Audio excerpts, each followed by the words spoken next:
I've owned my Rebel 1100 for 4 years, 1 week, and 2 days, but who's counting? And in that time, we've had plenty of our ups and downs. Anything from modifications that make the bike even better than it was, to crazy trips, to nagging issues that I'm sure you're probably already aware of. But the question is, do the ups outweigh the downs, or after 4 years, do I regret buying my Rebel 1100? Today we're going to go over every single modification that I've done to the bike, then we'll talk about the 3 things that I love the most about it, and of course the 3 things that I hate the most about it, and then I'll answer the burning question, do I regret buying my Rebel 1100, or would I buy it all over again? Subscribe if you're new here, let's jump straight into it. Alright, so let's start off by going front to back on the bike and talking about every single modification that I've done to it and every single issue that I've had with it. I figure front to back will be the easiest way for me to make sure that I don't forget anything. Alright, so I guess up front, the first thing you would come to is going to be the Metzeler Cruise Tech tires. These things have been absolutely amazing. Of course, I have it in the front and the rear. You guys may or may not know that these bikes, some of them have a little bit of a high-speed wobble. More on that later. But these tires have honestly not only fixed that, but made this bike just so much better handling, so much just, I love them. Then we're going to come to the fork brace up here. This fork brace, once again, has helped out with that infamous high-speed wobble. And then we come up to the Memphis Shades Gauntlet fairing. This thing is great, not only because of how good this fairing is, but also because it uses Memphis Shades quick detach technology. I don't know if they call it technology, but it sounded cool. Essentially, this bracket right here can just pop right off, and you can swap this out for any of their other windshields or fairings in like 30 seconds. And of course, behind the fairing, you're going to see these risers right here. These are 6-inch ROX risers. Although they are 6-inch risers, they're actually only 4 inches taller than stock because the stock holders are 2 inches. And they're also 1-inch pullbacks. You can see it kind of pulls back towards the rider as well. Love those things as well. And in order to make those work, I had to fab up a little bracket to hold the speedometer on. I have a video talking about all of that as well as every single mod that I've done. So if you have any questions about any of these individual mods, check out the channel. Then we have our shorty levers right here. I don't think I've made a video about those, but I do like them a lot. Although I think I'm going to swap them out for some longer levers. Stay tuned. Who is screaming, dude? You hear this guy?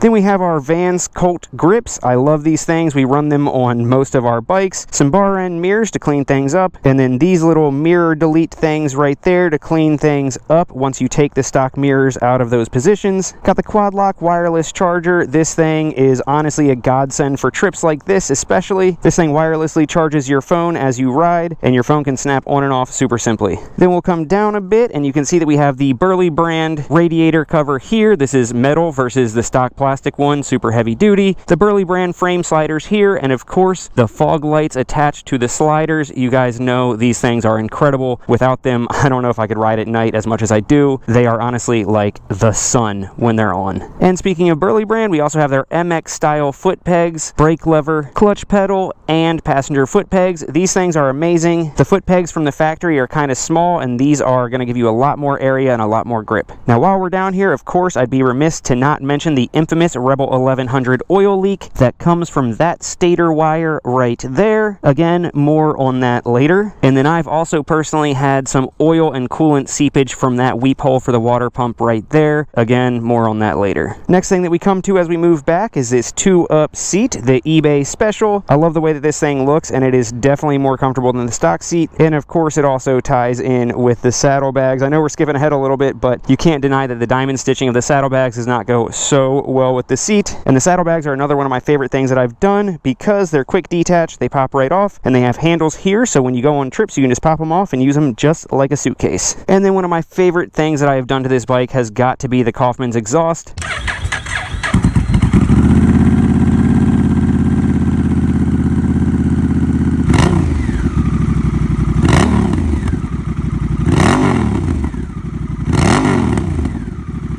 Look at how good this thing looks. It sounds incredible, and the weight savings over that huge stock suitcase are remarkable.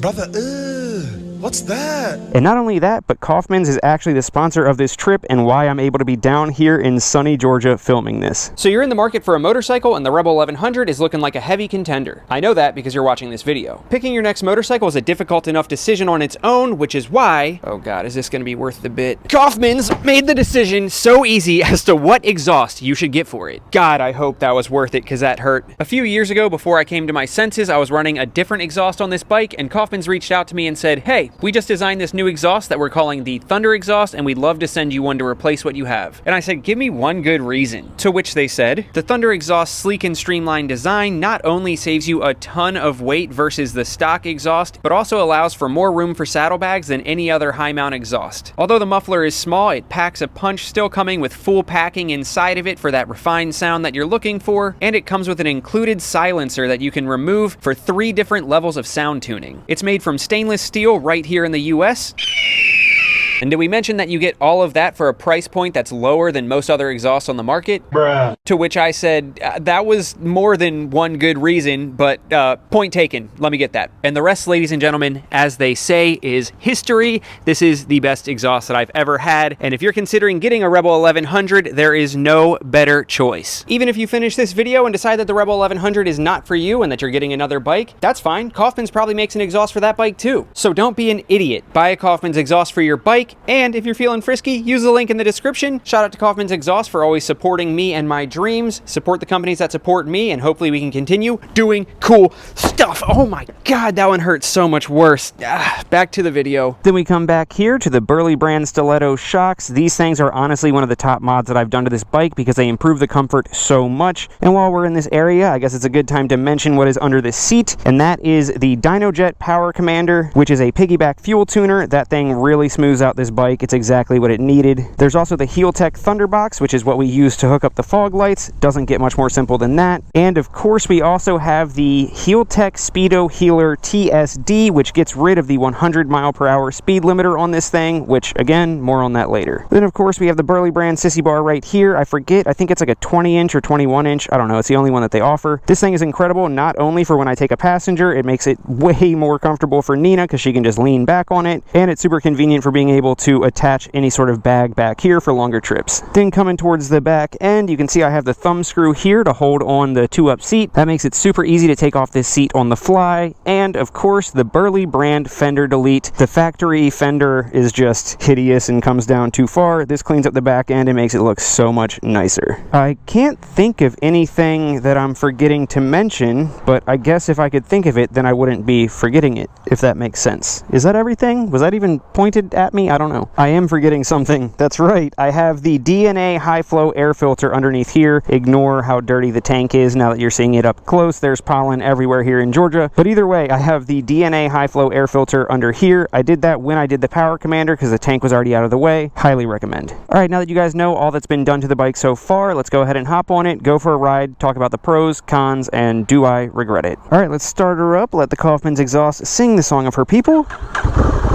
Ho, ho, ho. Let's also not talk about the fact that I am not at the spot that I just was because I had to pull over here to take a pee so that I could think straight for you guys. Dude's living the dream. Alright, so the first of 3 pros that I have for this bike is the one that came to me almost immediately when I sat down to make the list, and that would just be the overall value of this bike and the bang for your buck. These things start out brand new under 10 grand, and the amount of technology that they come with and the amount of performance that you get for 10 grand is absurd. This thing comes from the factory with different riding modes, cruise control, traction control, ABS, charging port under the seat, which I'm using for my quad lock. You can get it with DCT so that you don't even have to worry about a clutch lever, although obviously I prefer a manual. I just don't see a world where there's any other bike that can compete for the money. And not just like the features that it comes with from the factory, but also how relatively cheap, or inexpensive I should say, modifying these things are. You know, it's great that the bike comes in under 10 grand for the base model, but if the accessories and everything cost as much as they do for Harleys, it would kind of outweigh that. But I feel like comparatively, not only is the bike a great value for your dollar, but also like being able to modify it and work on it and how low maintenance it is, especially once you start talking about how, you know, it blows my mind that I've had this thing for 4 years now.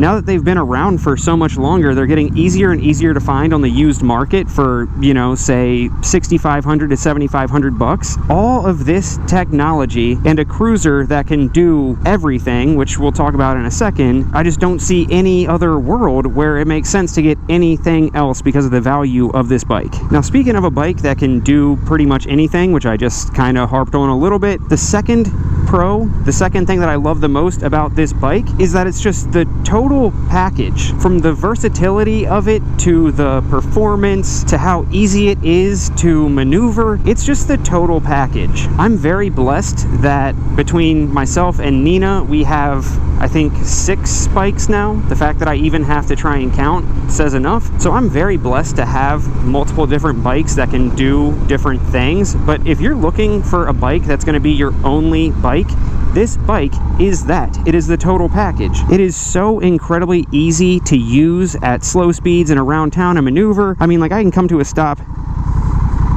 one-handed and just rink-a-tink, you know? Bro, what are you talking about, man? It has the slipper clutch, so literally with my pinky, I can pull the clutch lever in. You're not doing that on your Harley. It's so light, you can just throw it around. I think they only weigh like 485 pounds from the factory. It handles like a naked bike. The performance is great.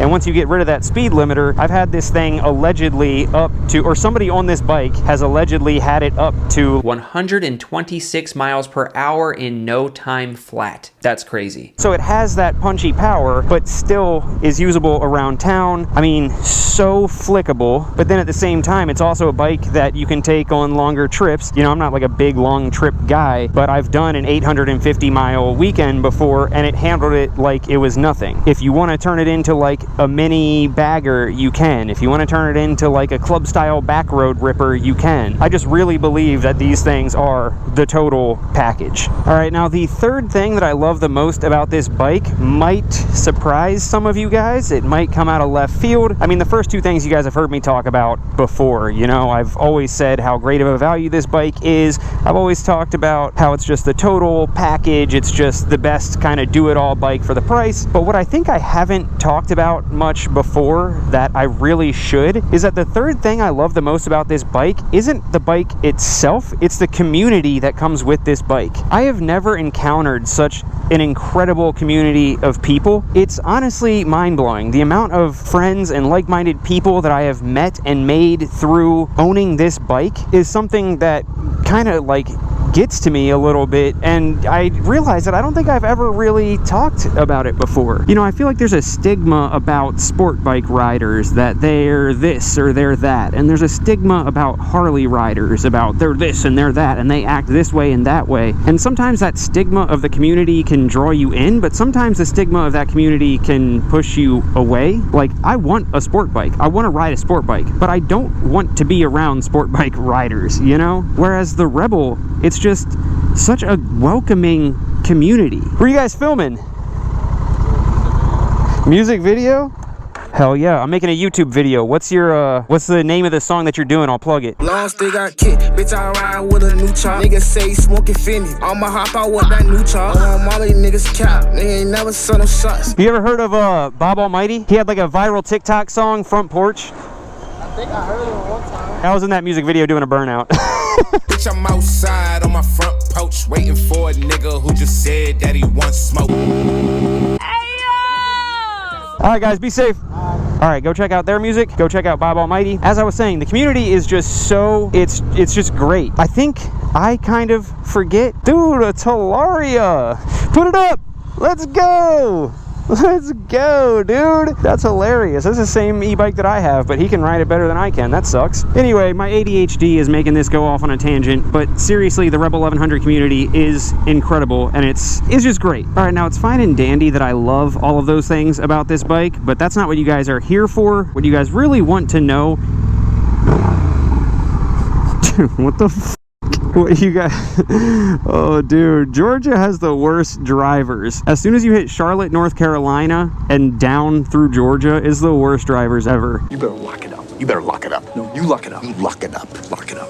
Lock it up. Anyway, it is fine and dandy that I love all of those things about the bike, but what you guys want to know is what do I hate about the bike, so you know if you should avoid it yourself. The first thing that I hate about the bike has to be just all of the quirks and issues and problems that have come along with this bike from the factory. I talked about a few of them earlier. Let's talk about it in a little bit more depth real quick. What is going on there? That's cool. Lock it up. The first one that we got to talk about is, of course, the Rebel 1100 1100 oil leak, the infamous Rebel 1100 oil leak. That is an oil leak that comes from the stator wires, where the stator wires pass through the side cover of the engine. If you've done any research on the Rebel 1100, I'm sure you've seen my videos about that. Some Rebel 1100s get it, some don't, and the reason is because where the stator wires pass through the engine side cover, there is a rubber grommet that also has to be sealed up with silicone, and sometimes that silicone is either, you know, there's not enough silicone, or maybe it's over time the silicone expands and contracts and eventually breaks down. Whatever the case is, that thing looks sick. Whatever the case is, lots of these bikes have experienced that oil leak. And lots of people ask, you know, are there certain years that I should avoid to avoid that oil leak? And the easy answer is no! All of them are susceptible to it, but there's a good chance that the one that you get won't have it, and if it does have that oil leak, the solution is easy enough. Oh, are we in the hood?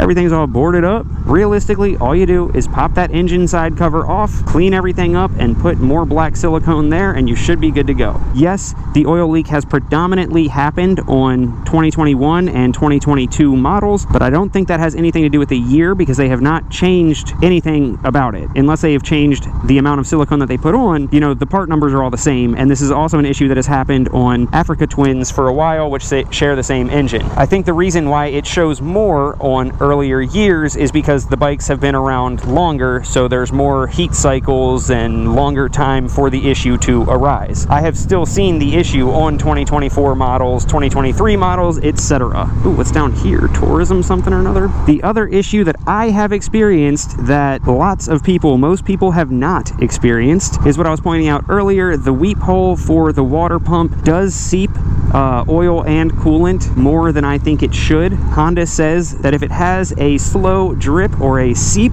that is normal. However, I believe that mine is a bit more than what I would consider a slow drip or a seep. See? We can go off-roading, boys. This is what I was saying about the total package. Check me the frick out. Now, with that said, I have seen the water pump issue on a few other Rebel 1100s, as well as Africa Twins. Now, this bike's got only 10,000 miles on it, and this is a pretty common issue with these. What he had happening was, as he's going down the road, you see this little weep hole? He had coolant shooting out of there. However, you know, in comparison, that initial oil leak that I was talking about, I have like 75 screenshots on my phone of bikes that have had that issue, just in case, you know, Honda ever does decide to do anything about it. Whereas the water pump issue, I think I've seen 3 or 4 people. Not a big deal. And it's also worth noting, it's interesting, starting in 2022, or maybe it was 2023, the Rebel 1100s now actually have a like a silicone or rubber tube that comes off of that weep hole, almost as if so that when it drips, it doesn't hit the exhaust and you don't see the smoke and you don't notice. Maybe, I don't know, but the 2021s don't have it. The other issues that I've kind of touched on are the fact that these are kind of known to have a high-speed wobble. Again, some people say that they don't experience it, some people say that they do. I personally have definitely experienced it and know a lot of people who personally have. Some of you have felt it. I know Quasi Motard had talked about it previously, but there's wallowing at high speeds and it is very unsettling. The fact of the matter is, some people are going to experience the high-speed wobble, some aren't, because some of us ride harder than others, and we have realized that it really comes down to the front tire. From the factory, lots of the front tires are just not the best. Pretty much all of us, once we switched our front tire to the Metzler Cruise Techs, or really probably any other front tire than the factory one, 99% of the time that front end wobble is gone. I didn't feel the wobble. It's a big improvement.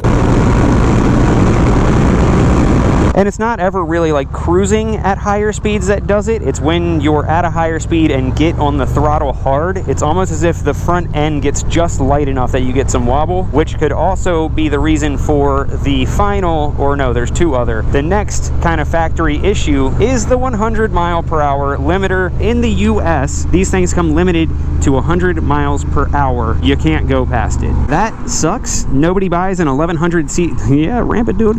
Nobody buys an 1100 1100cc bike to not even be able to pass 100 miles per hour. So that definitely sucks. But there are now workarounds. The Speedo Healer TSD that I mentioned before, long story short, makes the speedometer stop reading at 95 miles per hour, which lets the bike continue going faster. However, you know, the speedometer only ever shows 95, but GPS you can get up to almost 130. And then also the More Mafia ECU flash, that will allow you, hold on, please hold guys, you ready?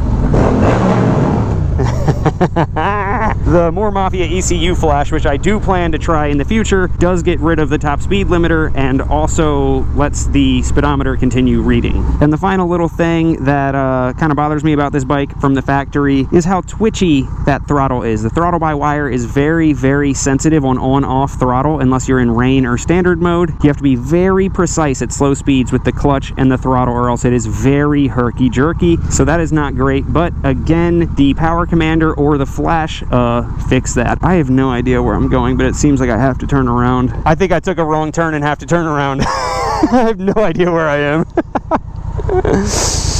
She's like, yeah, honey, I think you do. So I know that sounded like a lot, but the main overarching theme is just the little factory nuances. And then the second thing that I hate the most about the Rebel 1100 has got to be, and I've made a totally separate video about this, so I'll link it below to save you guys some time, the lack of aftermarket support for these bikes. And not only aftermarket support where, you know, you can modify them, there's a decent amount of mods, but not a lot of companies are backing this bike, and it's like pulling teeth to get them to. And not only that, but the OEM Honda accessories that you can get are kind of boring. They kind of suck. So when it comes to modifying this bike, you can do a decent amount of stuff, but if you're comparing it to something like a Harley where you're just able to make this thing your canvas, that's not what you're gonna find, which kind of sucks because I like making it my own. But at the same time, I think that I've done quite a good job with it, if I do say so myself. So, you know, it sucks, but don't let that deter you too much. Like I said, there's plenty of stuff you can do to these bikes. I just wish that there was more. And I'll be honest, what, dude, she is,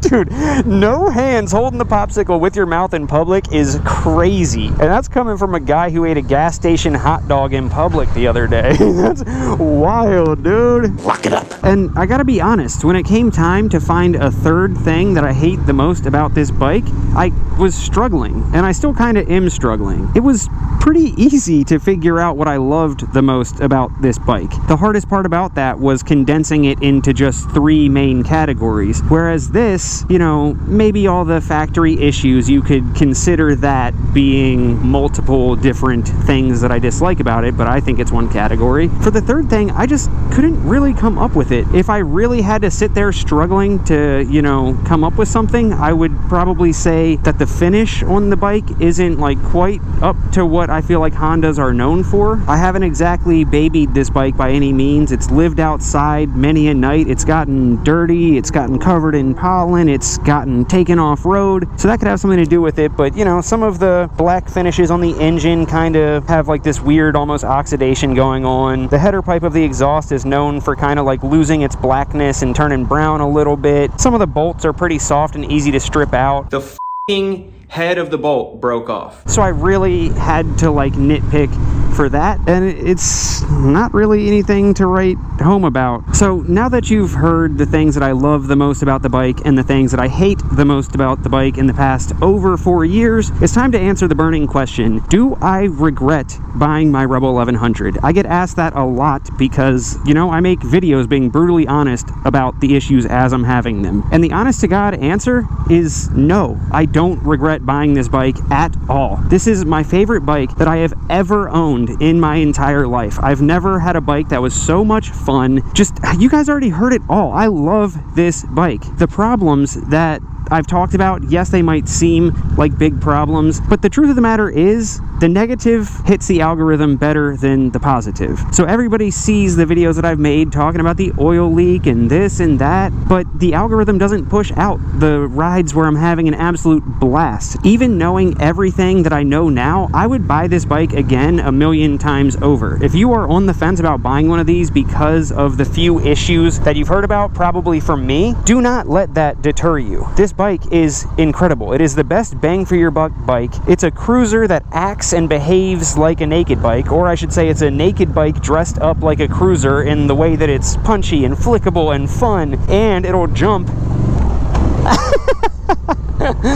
Oh, that was decent. So no, I do not regret my purchase. Not only do I not regret it, I think if you're watching this video, you obviously have some sort of inkling that you might want a Rebel 1100, and I think this video should be your sign. I think you should go out and freaking buy one, and if any of those little issues arise, just remember, I've already told you how simple the fixes are for them. Don't let that keep you from buying a bike this great. Every bike is going to have issues. You just have to figure out if it's worth it to you or not. And to me, it's totally worth it. I'm going to stop rambling. I do not regret buying this. You guys have heard the pros and cons. Decide for yourself. Shout out to the Patreon members for making all of this possible. I could not be doing this without you guys. I'll catch you all on the next one. Love you guys. Peace. Long still got kicked, bitch, I ride with a new chop. Niggas say smoking Finny. I'ma hop out with that new chop. On Molly niggas cap.